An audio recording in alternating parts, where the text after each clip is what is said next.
Hello, and welcome to the Special Needs Sibling Podcast, where we talk about what life is really like as a special needs sibling. Sorry. Where we talk about what life is really like as a sibling to someone with special needs. I'm your host, Charlene, and today our guest is Peter. Me and Peter, our families actually they didn't grow up together, but they knew each other previously, so we've kind of like been back and forth and stuff, and we've known each other kind of for a decent amount of time. So this is our first time kind of talking about what it's what life is like, just to be a sibling and stuff like that. So Peter, if you could lay out your family structure in terms of like birth order, like where you are in terms of like you and your sibling with a disability and the other siblings you have. Sure. And I'm Peter, and my sister that has disabilities, her name is Jody. She is the second oldest out of four. We have four siblings altogether in my family. I'm the youngest, and so I have three older sisters. And with her being the second oldest, we do have about a 6 8 year age gap in between us. Cool. And if you could describe like Jody's disability in terms of like what disability she has and any like quirks or fun facts kind of about her.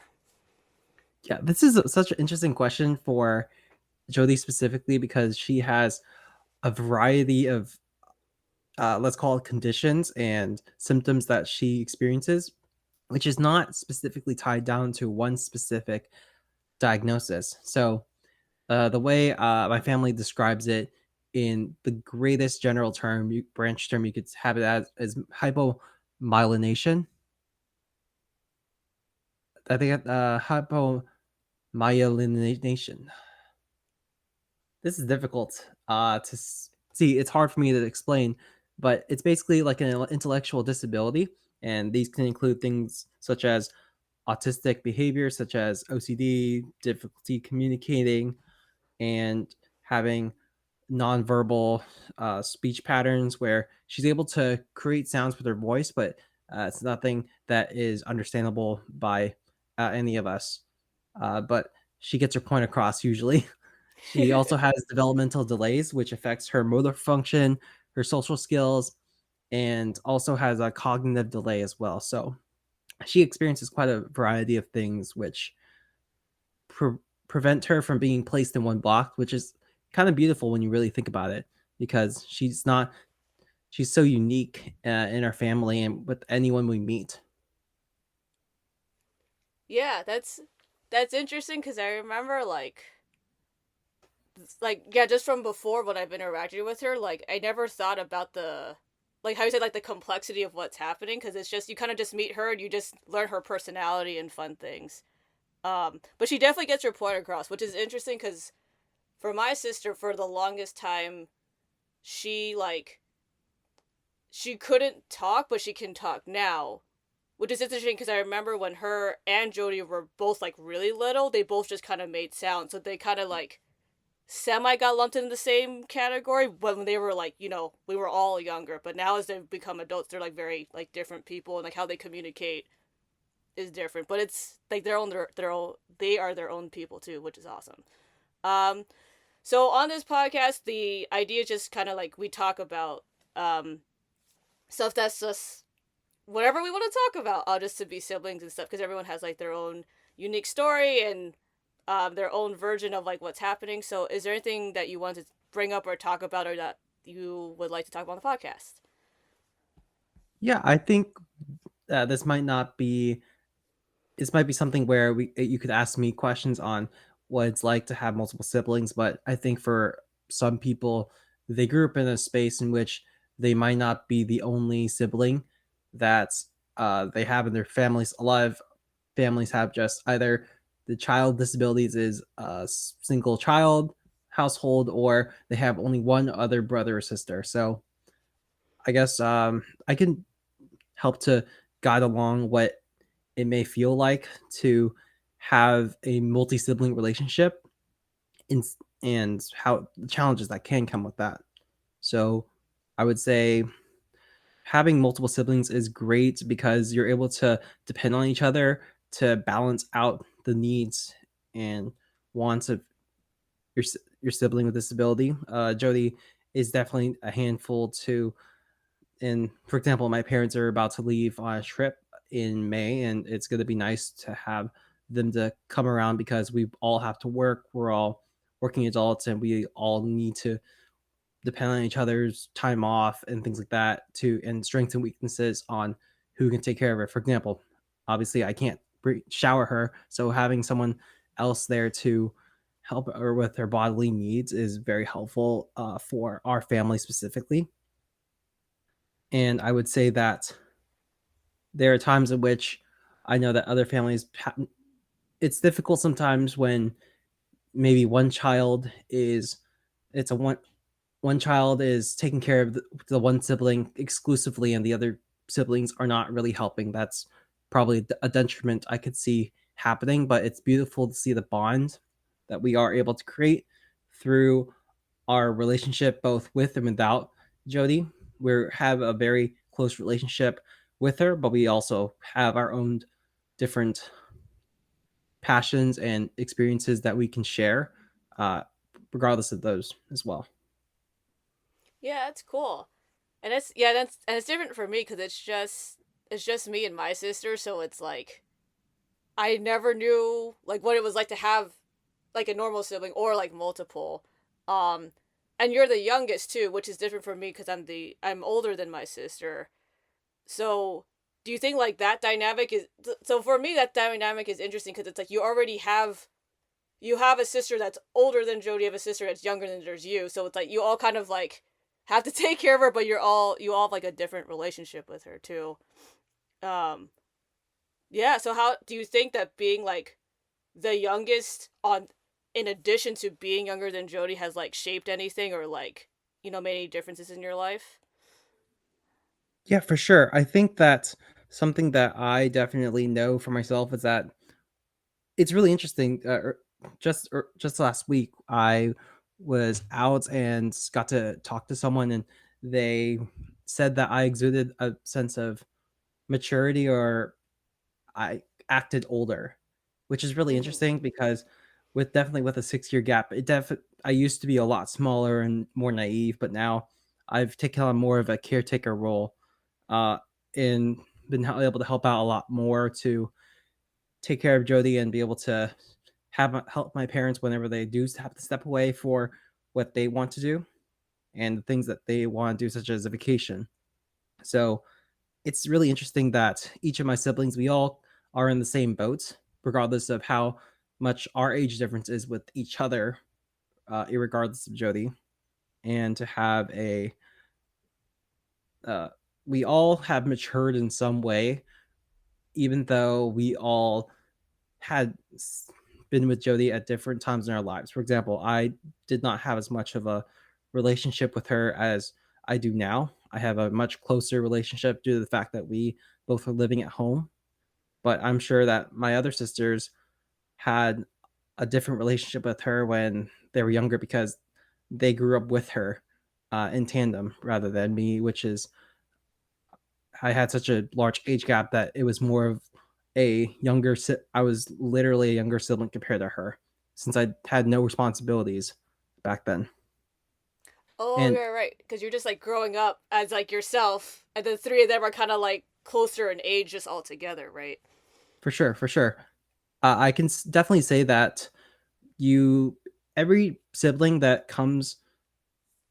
grows up with their other siblings with disabilities, there's a level of maturity you reach, and I think that's really a high quality that I really appreciated from my time growing up because it allowed me to have understanding the importance of helping take care of the household, helping to helping Mm-hmm. around to be available, and just taking care of another human being is a lot of work. Our Yes. parents, and we might experience that in the future, but to have that now is such good quality that have patience, understanding, and just empathy for others for sure. That I think that's something that I can take away from all of the small things that may irk me in days when Jody is not Mm-hmm. always the best, but I know that it's a growing experience. Do you think that for you, you were able to have an experience where you were able to grow and mature more due to your interactions to be able to live with your sister for so long?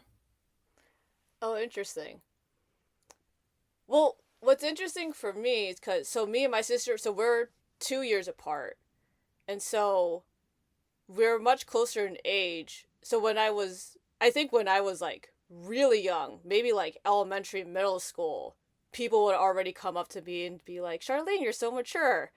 And it's interesting because at that time, I never had correlated it to like being like a sister to Angela, because I was like, oh, like it's just whatever. Like I guess I'm just mature for my age, but I think one of the things that like not that I picked up, but as a consequence of living with her for so long, is just being very aware of people in a room.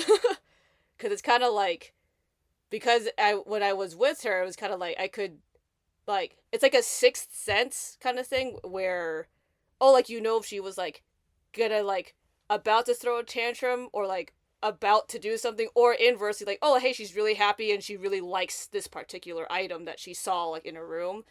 And so I think I became very like hyper aware, I guess, to see like what's going on like in a room. So I noticed that like if I showed up to like a party or like in school and stuff, I would just scan the room a lot and just notice things here and there that I probably wouldn't notice if I had not lived with her and like she didn't need me as much, I guess, to be aware of that for her. Interesting. So because you had to be aware of like the small things that might affect your sister's mood, for example, that allows you to notice these things in your everyday life, kind of like Mm-hmm. the attention to detail is a lot greater.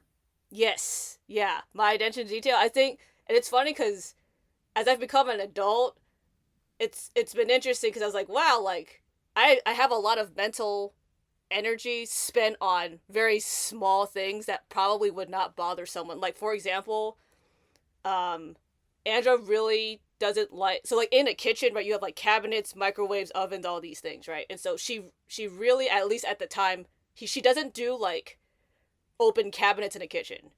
So if I want snacks and I'm like, oh, but I need like multiple cans, like if I'm done, but I leave it open, she'll like get up from her seat, go to the cabinet and close it because she doesn't like open cabinets. So it's like, oh, I guess I just have to close it every time. So stuff like that, right? But like on a for a normal person who doesn't have that, they're like, oh, whatever. Like, oh, sorry, I forgot to like close the microwave. But for me, I'm like, no, it's not closed. No, no, no. That's so funny. The exact same thing happens to Jody. She always has this OCD to have to close and put things away. And so Mm-hmm. that has really been driven in probably my latter half of life where I tend to be the only person that probably cleans up after themselves and with other things in order to reduce the amount of wastage and amount of garbage that's strewn about. For example, like Yeah. recycles and things like that. That kind of gets on my mind too because of how trained Jody is. And to I think it's also loud environments. While I like having a quiet Yep. environment, I can tolerate them more because I'm able to focus on certain things without I like having actually background noise occurring sometimes because it actually induces a greater amount of calmness in a sense because you're surrounded by background noise. When I hear Jody going around the house, it's really nice to be able to know that she's there and audibly I can audibly listen to it and know that okay, everything's okay. She's not in trouble or something like that. You know, like Oh, it's kind of weird, interesting. right? Because you think that if someone's talking, that's bad. That's like you always like perk up and you listen, but I Yeah. actually feel more worried when I don't hear anything happening, and I'm like, Oh, I do not yeah. hear her, and that worries me more because I'm wondering, did she walk out of the house, for instance? I think it's I don't know Mm-hmm. if you've experienced this, but it's this idea that you have to always be somewhat vigilant of your sibling when even at this later stage of life because you have to make sure they don't wander off, making sure that Yeah. they can't be home by themselves. And I think that's sometimes something people don't understand, that it's it is out of responsibility of making sure that you you need to watch out for their safety Hmm. everywhere, because sometimes they may not understand. For example, stoplights. Jody is not Oh always yeah. attentive of stoplights, and I have to make sure to keep her safe at those areas because sometimes I take her to areas that are not exactly walking trails. Yeah, no. So for Angela, it's interesting because it's like I think she does understand so she understands like sidewalk versus streets. So she knows that like when she reaches a curb that there is a difference. But it's interesting because at least from my perspective when I watch it, I think she's just so in the zone when she's walking. Like I don't even think it's that she's oblivious to it. I think she's just really is determined to get from point A to point B without anything getting in the way, whether that be a car, a dog, a person, a sidewalk. Like it doesn't matter what it is. Um, but so what we used to do when she would like we used to run was that we would have to actually like physically grab her before she walked into like a street. If like we were at a light or like there was some like a stop sign or something. But now it's more kind of like if she walks ahead of us because she just enjoys walking really fast. We have to just call her name and tell her to stop. And actually, she's pretty good now because she'll stop.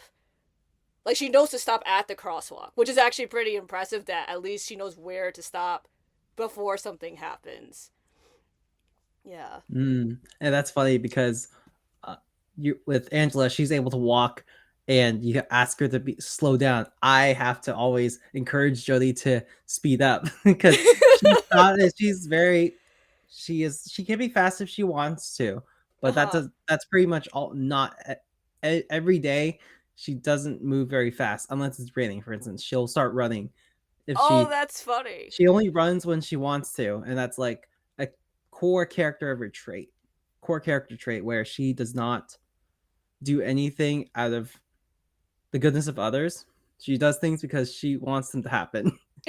If it doesn't happen her way, she's a bit frustrating to deal with. But I think it's the beauty of it that sometimes you just work around those things. You find compromises. You figure out. You're a creative problem solver, right? You Yeah. said you figured out. Okay, I can't stop her, but I can definitely help her to slow down, help Angela to slow down, and make sure that we can catch up before we enter into a crosswalk, for instance. And the problem solving is an interesting thing. Like I just because like we are forced in those situations to you have to think creatively. Like there's no like, oh, I'll give you $1 if you don't cross the street, right? Like they don't negotiate like regular kids, right? Even like developmentally, if they let's say they're at the age of like 8, you could like talk an 8-year-old into doing or not doing something if you convince them enough. But I'm like, both of our sisters can't do that, so it's this like, yeah, like so the creativity around how do we get her to do something is much more exponential. Yeah, do you have an example of a time that you had to creatively uh, help your sister to do something that she needed to do? I guess I could go first if you need I time. Yeah, I'll think about it. Maybe when you share yours, it'll like jog my memory. Yeah, there are a couple instances that I can remember. Sometimes we want her to bake or cook with us because it's a very group activity and we're able to all contribute in some Mm-hmm. small ways because we know that she can do a lot. She loves being around food, but it's always hard for her to kind of interact with food because her motor skills aren't as good as ours. So they're Mm-hmm. limited, but we know she can do certain things, so we allow her to do as much as she can. So, for example, we have her, hey, can you move cookies from the cookie sheet to the tray? And we Mm-hmm. encourage her by giving her M&Ms to coax her and just bribe her to get her to do what we'd like her to do because she's like, oh, I get reward if I do it. Um, That's cool.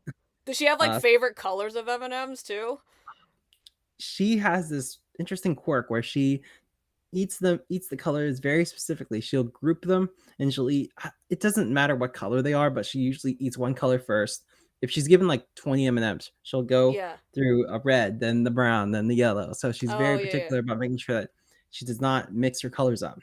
That's no. Angela will do Very that too. Like she hasn't eaten M&Ms in like years, but I remember she would have like a napkin. We would pour them out, and she would sort them first. Yeah, she just wouldn't. She would only eat them. But what's funny is like, so the same thing she would do that with like Fruit Loops, because there's different colors of Fruit Loops, but she wouldn't eat the green and orange ones. So she would like sort them and then only eat not green and orange. She would eat everything else. Yeah. I'm trying to think. So there's times in which you want to prevent them from doing something that will, in a sense, harm them, but it's not exactly harming, but doing it for the betterment of them, for the good of them, so that they don't run into problems in which you might run into a temper tantrum of some sort. So, for Mm-hmm. example, Auntie Anne's is Jodie's favorite place to go to. Back in the day, she used to be very, very obsessed with it. Nowadays, she's able to control herself, some self control, and when she walks past it, she's not like, "I want this really badly." So, Yeah.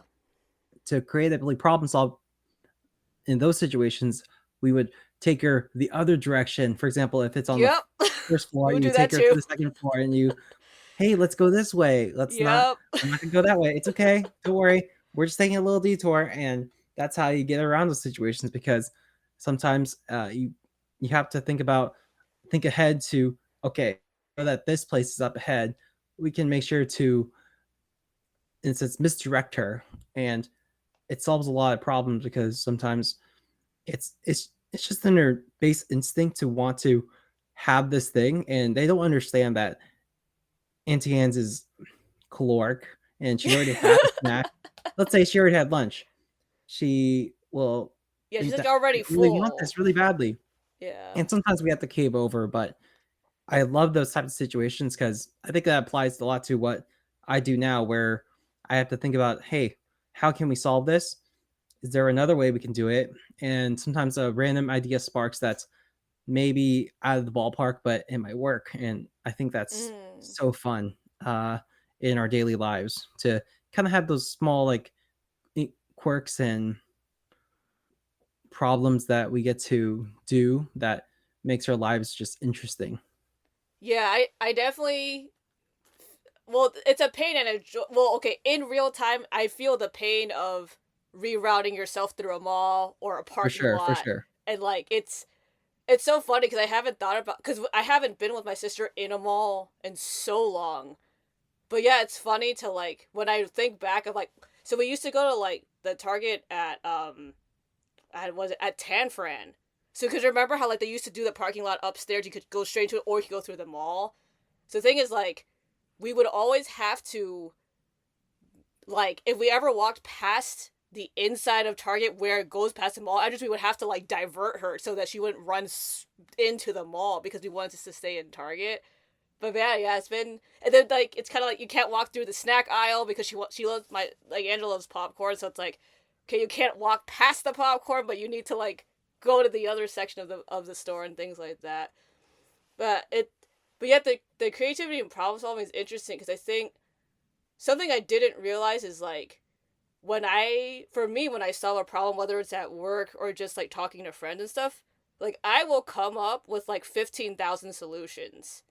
And I was like, and I never really thought about that, but I was like, oh, like, but when I'm with Angela, like, you kind of have to have multiple varieties, right? Because it's like, oh, if we go to the right, but then she starts to tantrum, like, okay, then we have to divert and then do something else. Like, there has to be like it's not a plan. You just have to have like a variation because you have to be able to divert what's happening if it goes down while you're trying to solve the initial problem. So I never thought about like how many more solutions I would have versus like maybe the average person who's just kind of like, oh, like whatever, it's not a problem. Like they'll just deal with it. But for us, I think it's like yeah, like I think it's just a choose your battles thing. Like there's definitely times where Angela has like thrown a tantrum, like we can't avoid it. And there's other times where it's like, no, like if I can distract her. So what we do now, or not now, but more recently as she's gotten older, is like we'll pull out our phones and we'll play like videos on our phones to like kind of deter her attention, because that will keep her distracted enough to kind of like, hey, we can get through the next 20 minutes and like not have her freak out. um so we'll like do that because I think that's, it's like one of the things where like it's not our favorite thing to do to pull out, but it's like the options are her throw a tantrum with a bunch of people or just her be, slightly have bad habits for like 20 minutes. Lesser of Yeah. two evils in a sense. I think that's something Yes. that we all experience. Yeah. Yeah, that's crazy.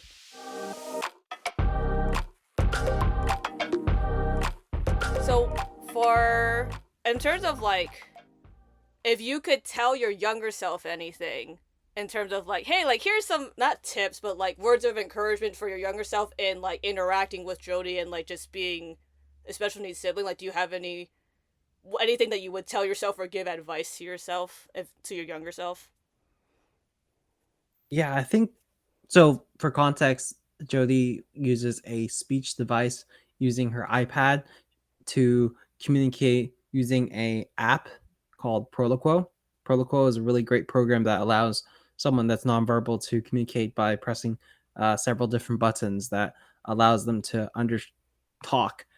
Jody's a very good typer, so she's able to speak her mind, but it's very disjointed at times. So I think something that I would have told myself was way back in high school, she used to go through speech therapy, and a lot of times I try to help her, but it always just ended up being that Jody always threw a temper tantrum. She wasn't able to get through the lessons that she was being taught.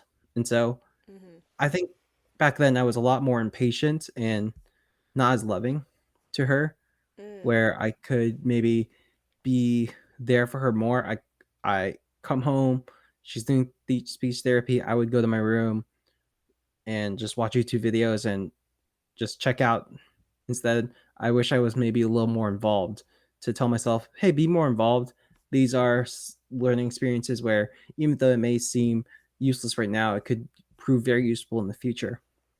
Nowadays, I know that Jodie could do a lot. She does a lot, which is great in terms of speech, but I know that we could have done a whole lot more if I could have supported my mom through all these times in which Jodie was always a little bit difficult to deal with.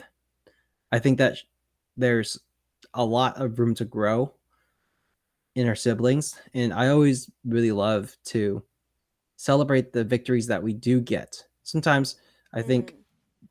uh, going on to something else that is something very important to me is just making sure that we always celebrate the victories that they're able to accomplish rather than measuring up to what our standards are in terms of the feats that we make.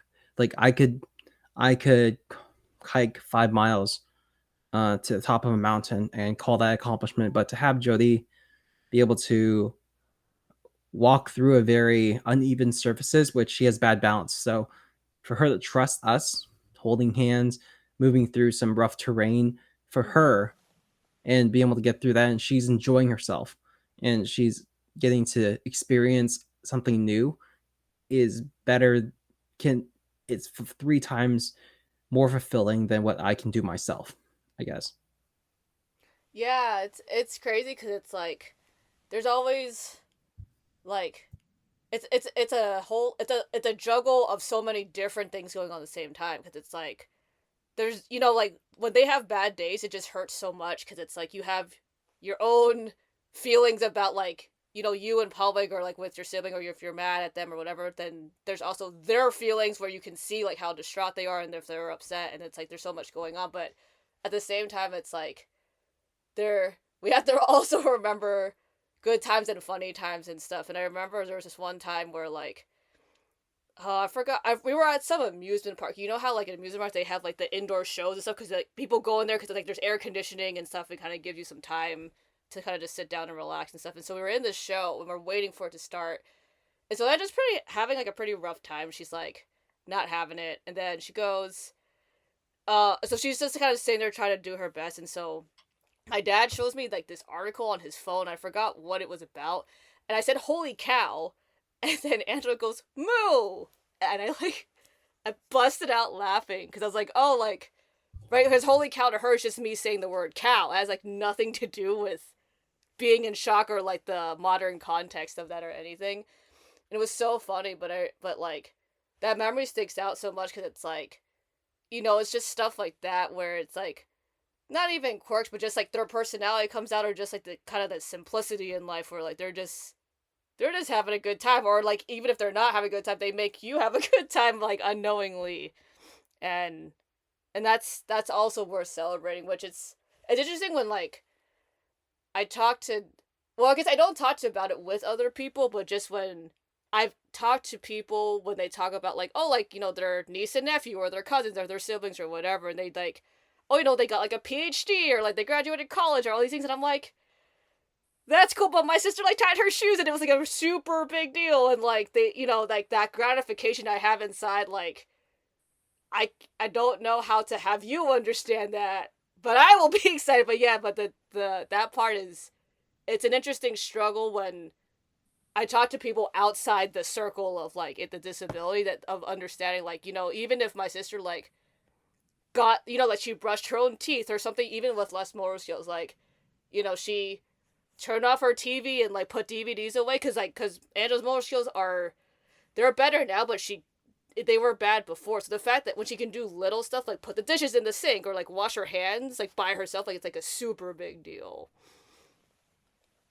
For sure, when I appreciate when Jodie can show a little bit more independence and trying to help, and I think that plays into her OCD sometimes, but ultimately, that from my perspective, I that's how I can appreciate sometimes the small victories that happen in life, and I could have a little bit more of a positive attitude when it comes Mm, to when things are going bad, when other things going bad that not necessarily my fault, but I know that in that situation I can be the better person and try to not think so negatively about a situation. For myself, I definitely put am hard on myself because I know I could have done more, but when I'm in a sense trained for situations in which things might go badly because I have to look at the positives of a situation. yeah, When for sure. you have a time when your sibling is just not having it, temper tantrum, you have to make the best of your situation. You start talking to yourself. You start to look around and try to take in the environment. You can make make light of situations to see your sibling just having a rough day, and you can commiserate about it with your family and know that hey, we've all had those days where we are having it rough and we understand each other's struggles because we're not alone in this. I think that's beautiful. Yeah. And just to, I guess, going back to that topic of small victories,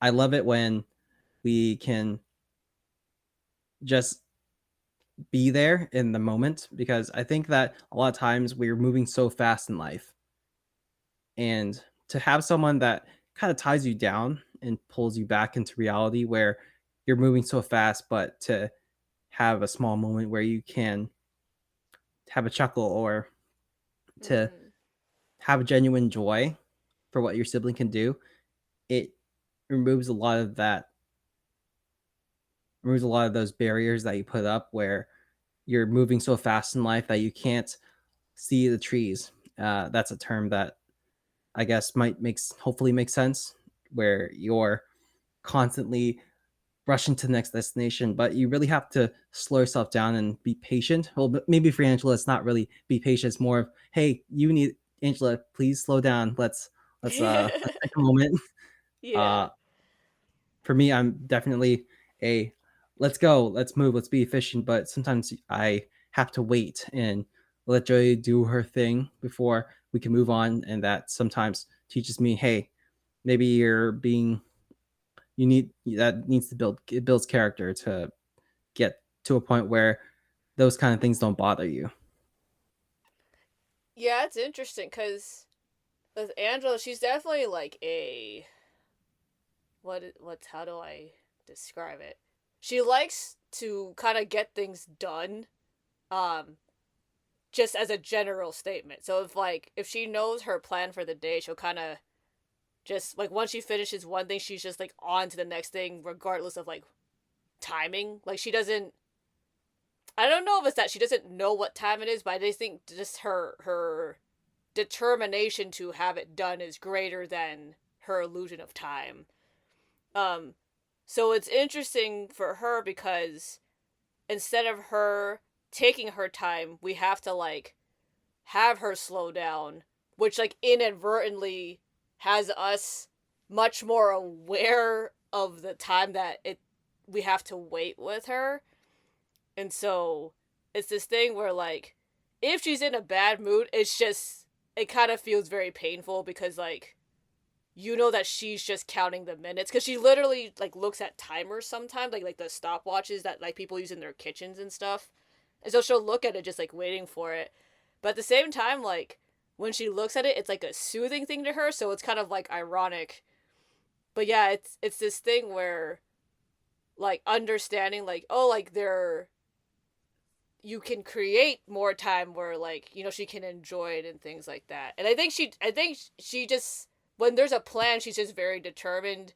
If there's no plan she's very chill. She just likes chill on her sofa, which is great. So it's fun to see her kind of like utilize, I don't know if that's the right word. It's fun to see her in both scenarios where she's just chilling and then also she's very like determined to do things. So it would be interesting for me if like her motor skills were like more were higher, I guess, because then she could just do so much more versus right now she's more dependent on like caretakers. Like she also can't be by herself like in a house or anything because like she wouldn't be able to like get out in an emergency and like do some things just to take care of herself.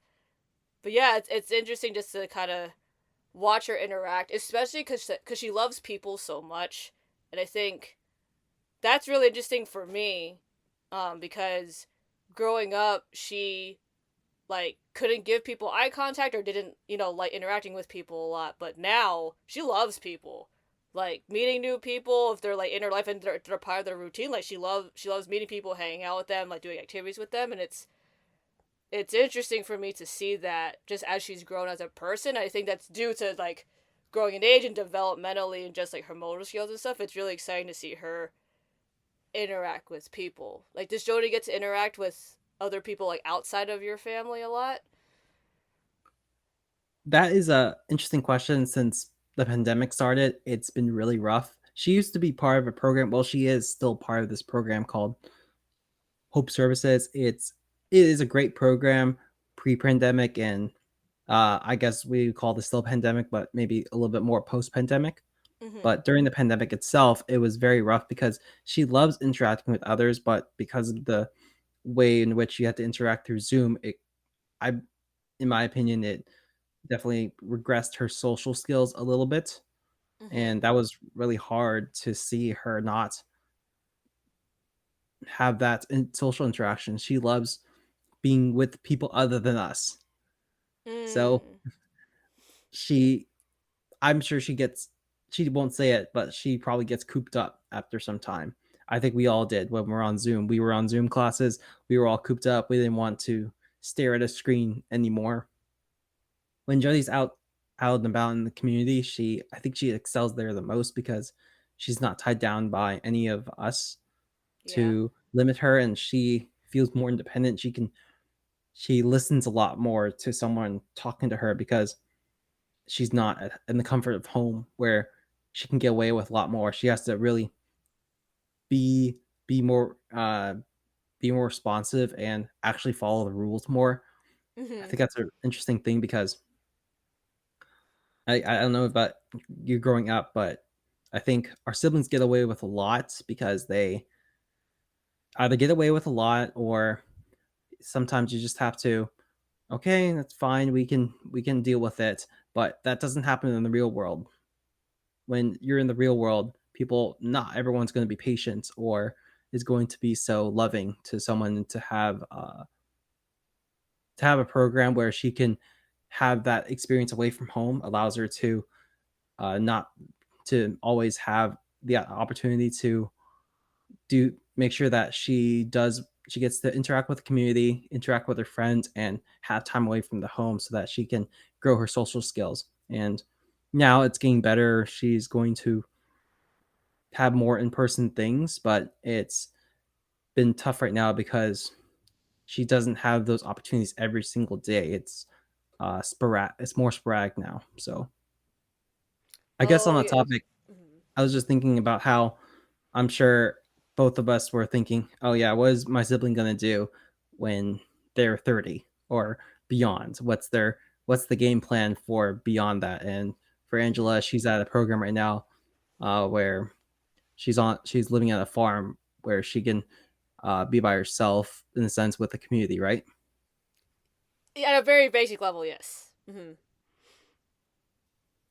And I guess the idea is that uh, I definitely know that I'm somewhat worried about what Jody will go through when she's older because my parents can't take care of forever.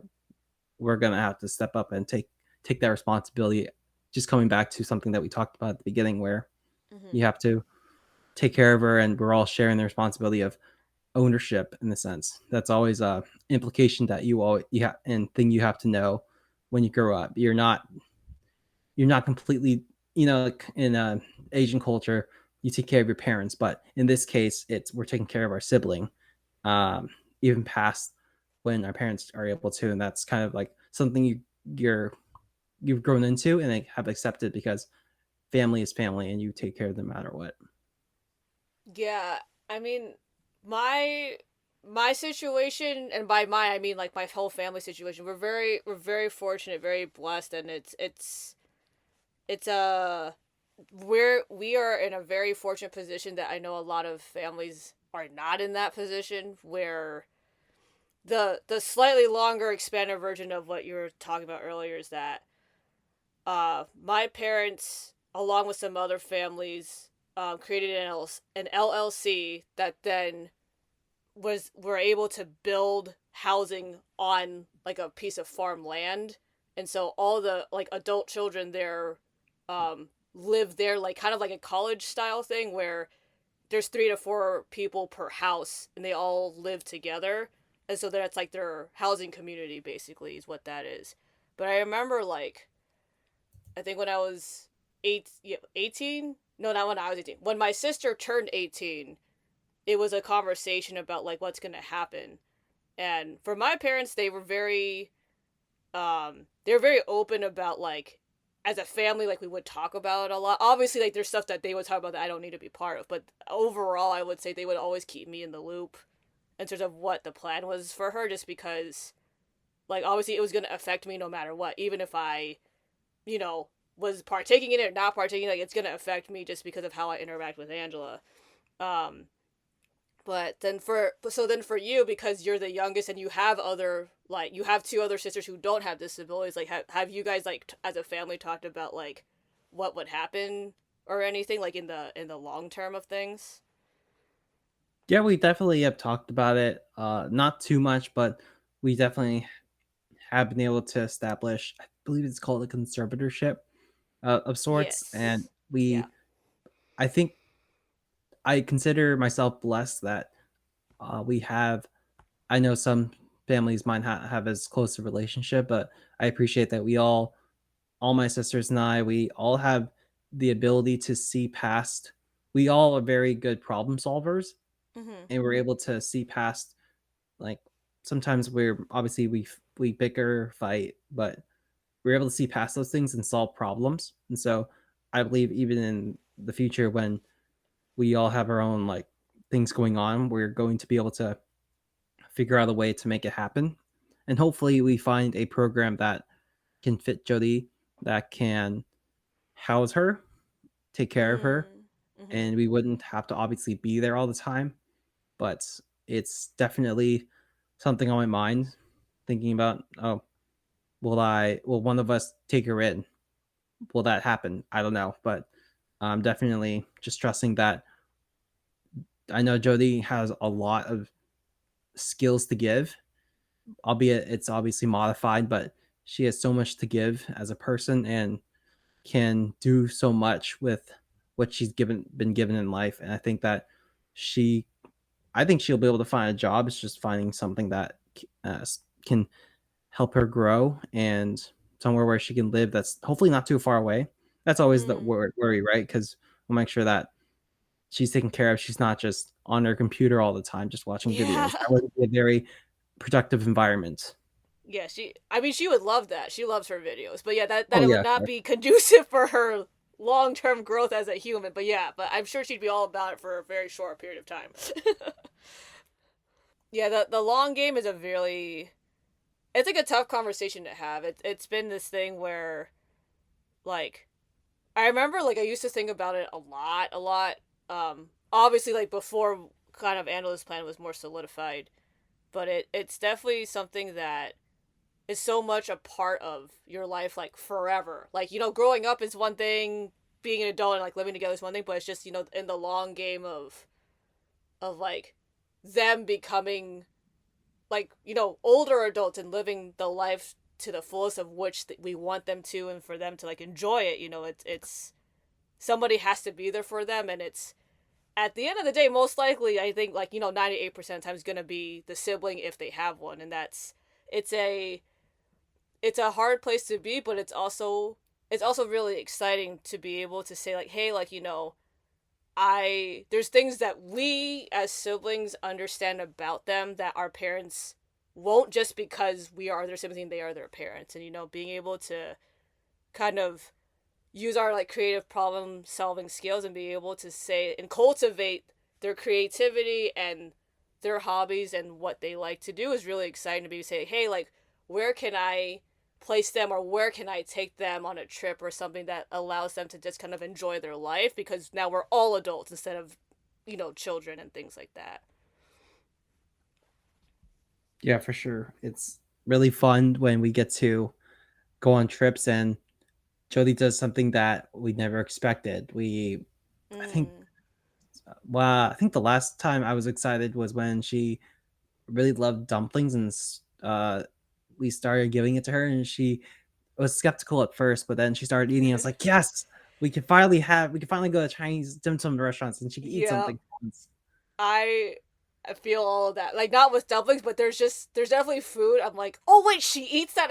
It like changes everything when you go somewhere when they eat others. Yeah, it's amazing. Like it's such a life changing thing. Yeah, Jody used to eat a lot of Dino Nuggets growing up, and that was the constant Costco buy. Mm-hmm. And that was some, I'm sure, and she only ate peas and corn, and I think that was an interesting experience because that's a very kid food. She Yep. drinks milk as well, but milk is like one of those things that anyone could drink milk. But I think it was the Dino Nuggets and corns and peas that was really the tough thing because transition out of those things where uh, I I know Jodie's a very picky eater, but to have her expand her palate to become, hey, my dad can cook a full meal and we can all enjoy it rather than having to make a completely separate meal. We can all kind of have one meal where it's just maybe separated out, but she's able to eat the chicken my dad makes, for instance, instead, Yeah. and it's actually a chicken thigh rather than these little chicken nuggets that probably are. Obviously, we love nostalgia, but it's not sustainable for the future. And vegetables. I think vegetables was a big thing that was very exciting when the palate expanded. She eats carrots. She eats bell peppers. Wow, that's crazy. She eats all the fruits that we buy for her. Wow, that's amazing. We can't. It helps Yeah. to make the meal planning a lot better because I know some Oh. parents they deal with having to feed their child maybe through a liquid shake or something like that, and that's difficult because you have to prepare those things in advance. For Mm-hmm. instance, you know.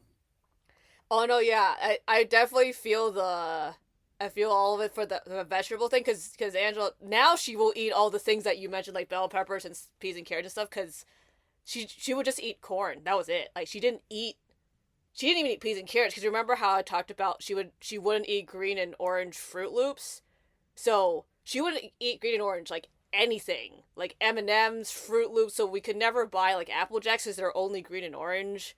She wouldn't eat like frozen peas and carrot. Like it was crazy because I was like, so when my dad made dinner, we would have like vegetables that we would eat, and then he would have to make her like a pot of corn because she would only eat that. So no, yeah, the fact that she ate not corn was like life changing. It was like such a big deal because it's just she loves food now, and it's so interesting to me as someone who was so picky before, would only eat like six things, to now she's much more willing to like try stuff. And actually it's really interesting to watch her like not at a buffet, but like a place that has a buffet style thing where she can like kind of point and pick things. It's like it's so interesting what she'll pick because she can pick her own food now versus before she wouldn't be able to because she would only eat like chicken and that was it.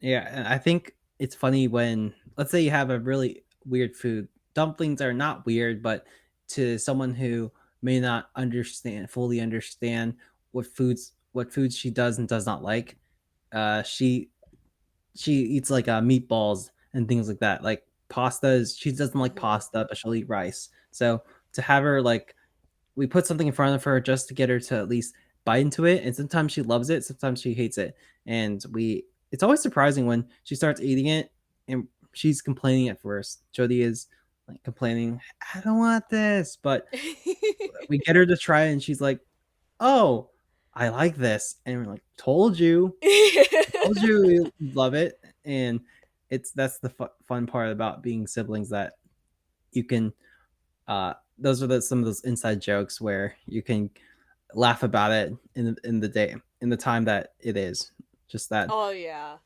inside jokes are great. Like it's interesting because I remember like the first time I had met other siblings was like it was so interesting to be able to crack jokes like about our siblings with disabilities just because like it comes from such a different place than like if I was with my external friends and I then they're making jokes about people. I'm like, okay, like I don't like I'm much more on the fence about it, but like yeah, when I'm with other siblings or with my family, I'm like it's so much funnier. Like I can laugh about it and it's like it's funny. Like it's because it's just part of like it's just part of the situation. Like and if you can't laugh about it, then you should really work on that. But like it's such a big like you have to be able to laugh at like each other and the situation and enjoy life because it's like if you don't it's so miserable, right? Because it can so easily turn into like oh I can't do these things, I can't go to these places, I can't eat this food. But like if you can enjoy just like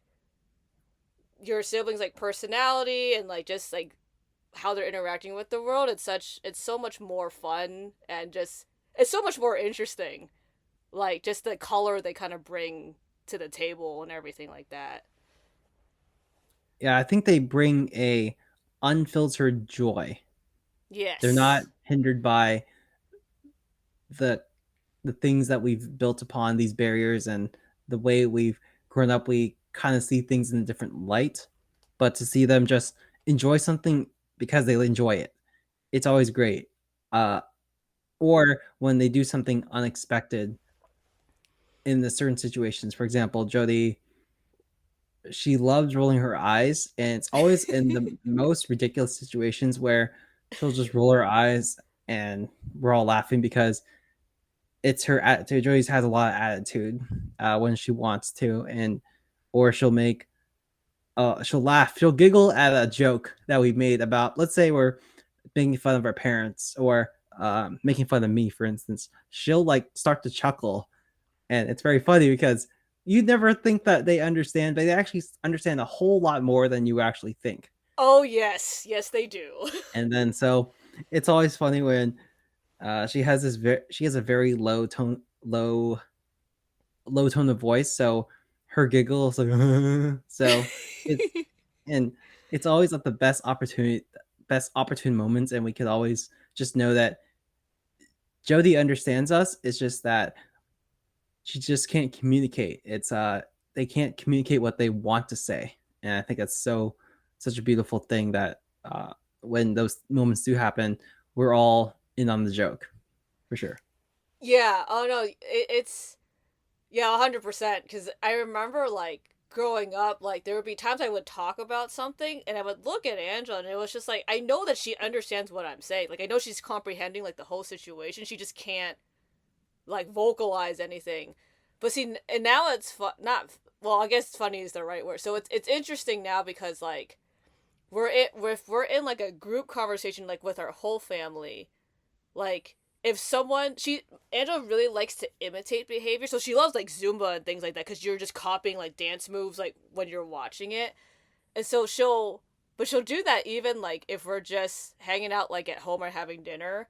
So if we're in a group conversation and somebody, like, starts making, like, talking with their hands, which I do a lot, she'll actually, like, do the hand gestures and start making sounds like she's part of the conversation. It's like, and I love it because it's like, because that's, like, her way of, like, participating, like, in the larger group, because she has, like, her contribution just in the way that she can communicate it. So it's always so fun because I always sometimes I forget because I don't see her as much now because I haven't lived with her probably in, like, almost, like, 4 5 years. I haven't been in the same house as her anymore, so it's that part's different. So it's always funny to, like, remember, oh yeah, like, that is her.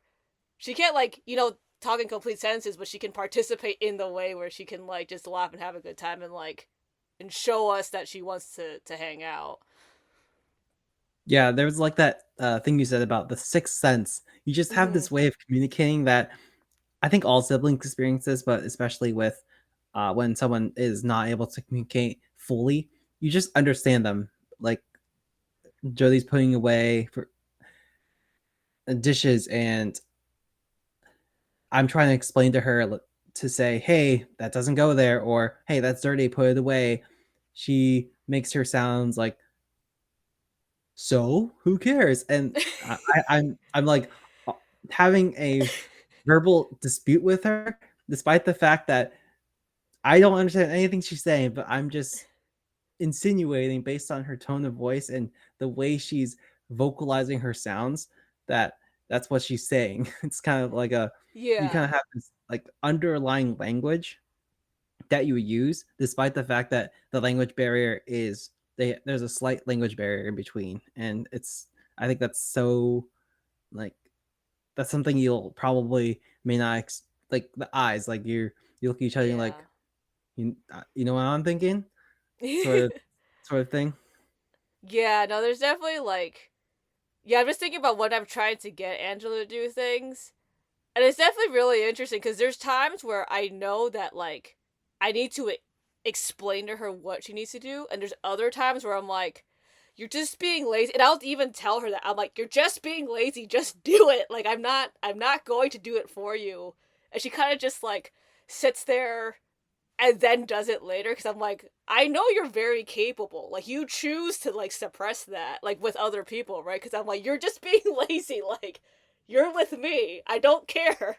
So yeah, it's interesting. It's because, like, she can't talk back in the way that, like, me and you are talking now, but, like, she can communicate all the same feelings of, like, I don't want to do it. Mm.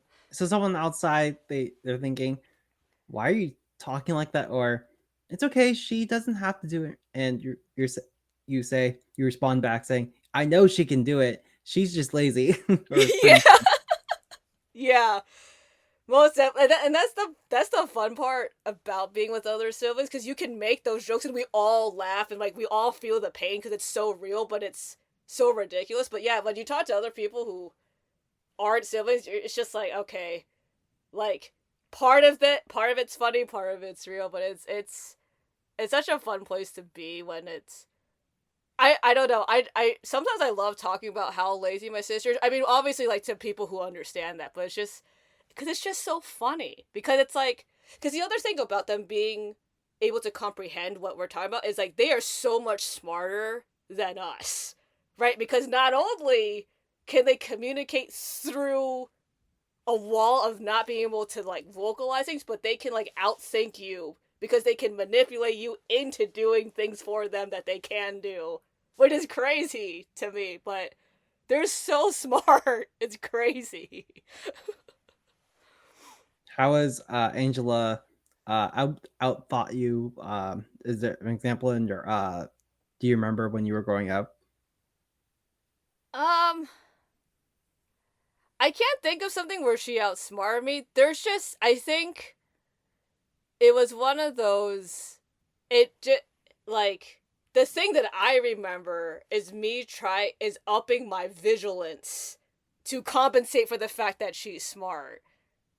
Do you know what I mean? Like, it's not that so it's like a weird thing where, like, I felt like my heart rate go up and my mind go, like, 10 times faster in certain situations instead of just realizing that she is just smarter than I in that moment. Like, it's interesting how I remember those points in time.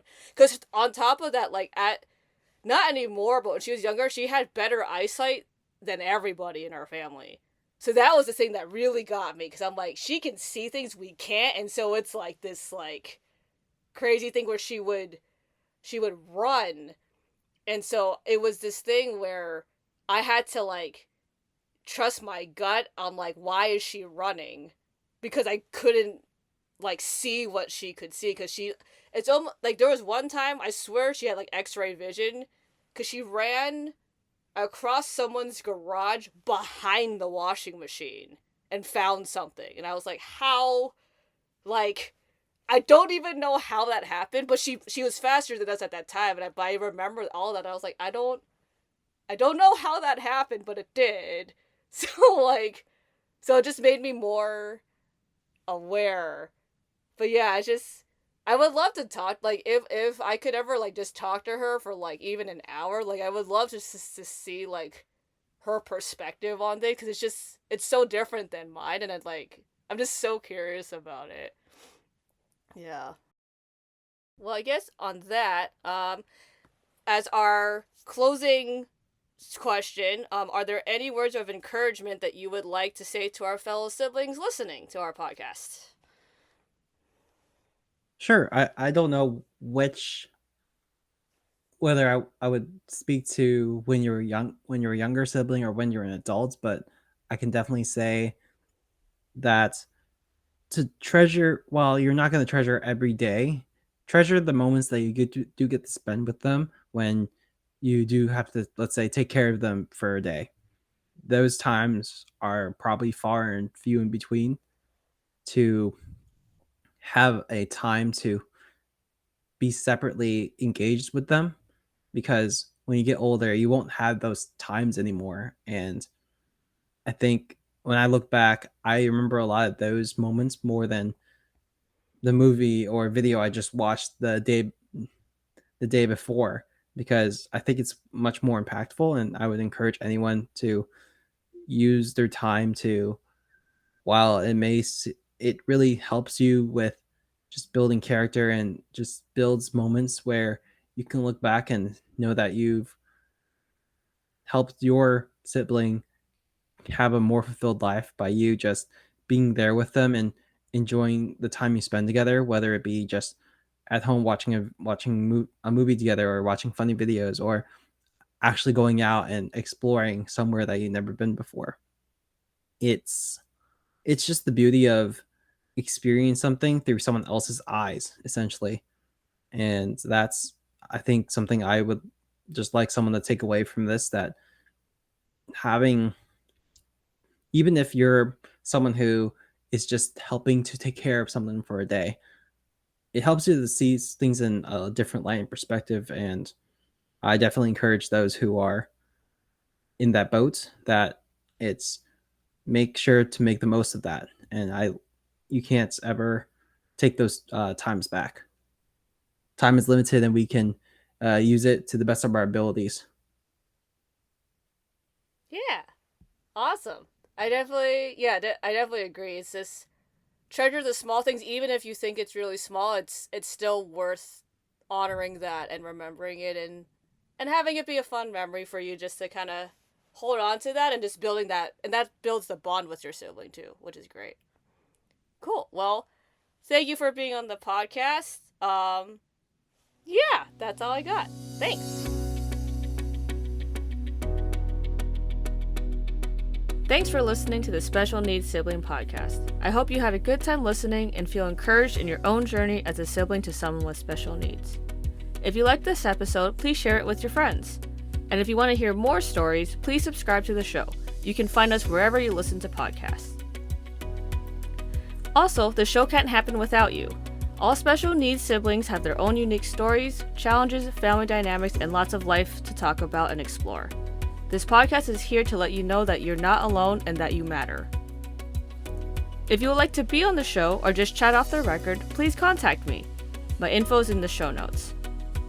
Until next time, this is the Special Needs Sibling Podcast.